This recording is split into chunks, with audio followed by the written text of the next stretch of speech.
Hello, I'm Dale Phillips, the Director of Sumner County Schools.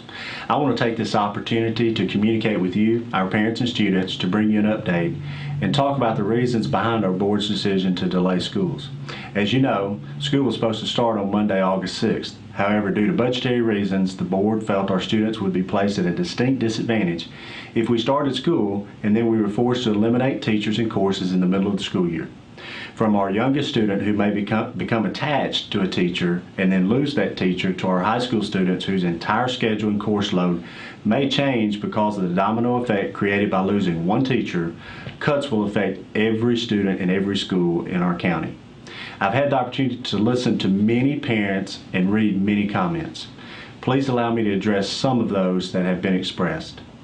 Foremost among these are the claims that our children are being used as pawns and that this is simply a political move.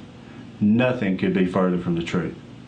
Our board and I have been ringing the bell for quite some time about this funding issue.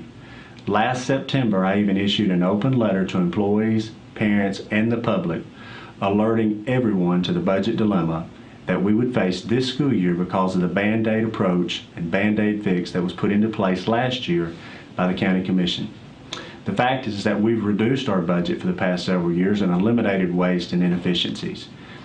This past year alone, we have, as a district, furloughed employees, terminated 29 support staff, reduced our energy consumption by over $500,000, moved to 4-day work weeks when possible, combined programs such as E.B. Wilson Night School and Adult Ed. In lieu of hiring personnel at the high schools, we've offered stipends to teachers to teach extra courses during their planning block, which is a savings of up to $1.5 million. Combined summer school programs to save $120,000. Saved over $15,000 just by the way we produce our student handbooks. Consolidated our PD into one professional learning conference.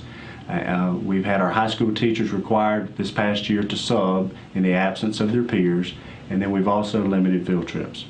The bottom line is that we have nowhere else to cut. Salaries and benefits account for 87% of our budget, and for that reason, reducing the budget further would affect classroom teachers. And that means that we are cutting teachers that will be working with our students each and every day across every school in this county. While we've taken steps to create efficiencies, they have come with a high price. Over the past 2 years, we have had 226 teachers resign or leave Sumner County for other school systems.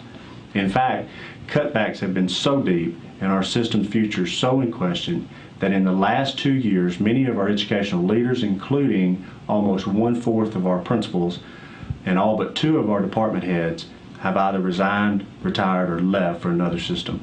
The salaries of our central office employees and support staff have actually declined in the previous years, and teacher salaries have remained stagnant while other systems like Metro have increased. Let me be clear, we are losing our competitive advantage. To suggest that our school system contains vast amounts of waste is just clearly not true. I understand why the citizens of Sumner County do not want to raise taxes. In fact, Sumner County has not had a tax increase in 8 years. While our population has grown, the tax revenue with rates set nearly a decade ago is not keeping pace with inflation. Simply put, the rate of our growth is outpacing our portion of tax revenue, which we need to maintain and only maintain student services. We're very fortunate to have people who want to move to Sumner County, and we hope that trend continues. In fact, the Tennessee Department of Transportation expects Sumner County to continue to grow by 15 to 20% over the next 15 years as Highway 109 expansion connects I-40 and I-65. Our schools are already reaching maximum capacity, and we will need new teachers for these students as we continue to grow. Instead, we're looking at reducing the number of teachers that work with our students. I believe that without a doubt we're at a crossroads, and without attention to this urgent issue, we will be forced to cut our number of teachers and eliminate many of the educational programs that our students enjoy. Is this the message we want to send prospective citizens thinking about moving to our wonderful county? What about businesses that locate to an area simply because of the school system? And what message does this send to our students about the importance of their education?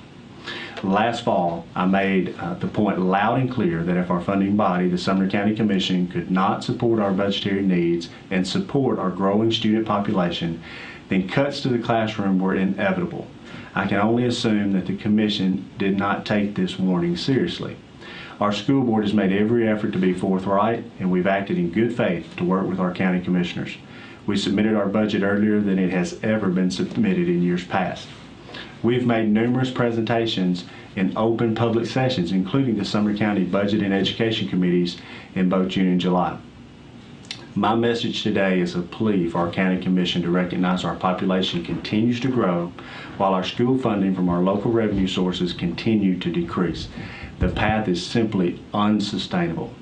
As a parent or student in Sumner County Schools, I want to reassure you that the school board and I desire to provide only the best education possible for your child, an education that puts them at a competitive advantage over students in other school districts across this state, region, and country. I cannot in good conscience start school knowing that our students will have to deal with losing their classroom teacher, class schedules being rearranged, and substitute courses being implemented in the middle of the school year. It's not fair to our students, and it puts them at a distinct disadvantage because we jeopardize student performance under these conditions. We place at risk the ability of our students to earn scholarships, and last year Sumner County students earned $30 million in scholarships. For every parent and taxpayer, that's a huge return on investment. I'm asking you to please get engaged in this debate. The school board cannot raise taxes and can only operate under the funding allotted to them by the county commission. The county commission holds all the cards in this issue. The board has done all that it can do to create the leanest, needs-based budget possible.